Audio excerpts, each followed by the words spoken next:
Some deeds smack of outright contempt. In Kiswahili we say, madharau. You see, even in basic etiquette, phones go silent at some point because it is time to rest. Time to close the day and rejuvenate for the next. And yes, many normal people, including millions of parents across the country, do turn their phones off or put them on silent mode.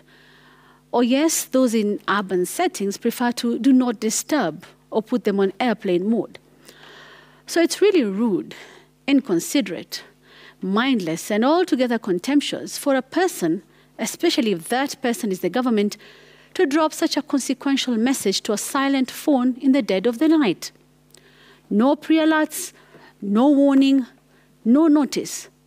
Just a message on your phone that the reopening of schools has been postponed by a week, just a few hours before schools were set to start the second term. In reality, this is a message most parents would only see the next day, probably on their way out of the house. Never mind that millions others would have missed it entirely. So sudden, short, and late was the notice that for the Nairobi governor, lunch for schools for the next day was actually ready. I'm talking about lunch. I don't even want to imagine the plans for breakfast. Fellow Kenyans, that is how late that message from the ministry was. To CS Ezekiel Machogu, the Minister of Education, and whoever else was behind this midnight wisdom, he made a powerful statement of contempt. Yani, madharau. The notice reeks of arrogance and a lack of accountability on the part of the government.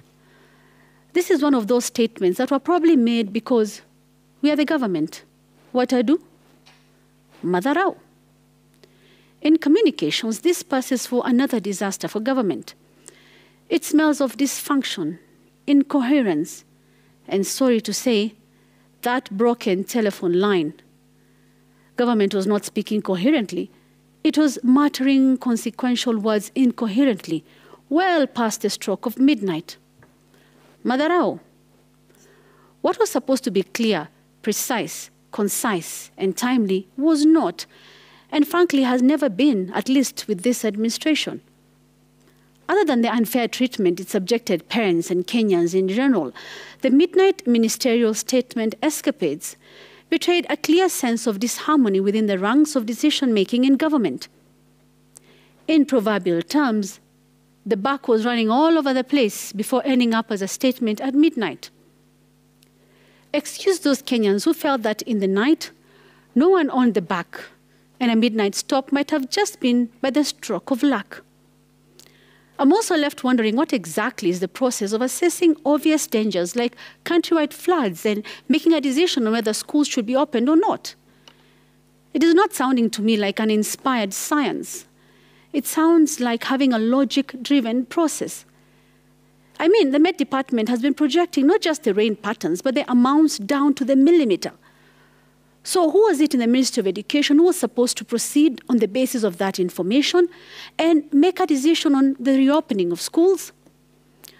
Of course, one may appreciate that in what we often hear being termed as a whole government approach, some conversations will take place upwards, downwards, sideways, all within the whole government, and a decision made on whether it is safe to reopen schools in the prevailing weather conditions or not. Now I'm left wondering whether these conversations only took place at that stroke of midnight. Here's my pain for parents and children of this country. You are taken for granted.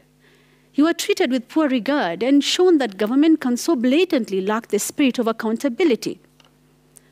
Some sympathies to those who prepared next day's meals, but I digress. The rains are still here with us, and room for better decisions lie ahead for the Ministry of Education and government as a whole. If not for anything else, communication of whatever decisions should look at the bare minimum, tidy and well thought out, and not some midnight sudden jerk from deep slumber. That is my memo.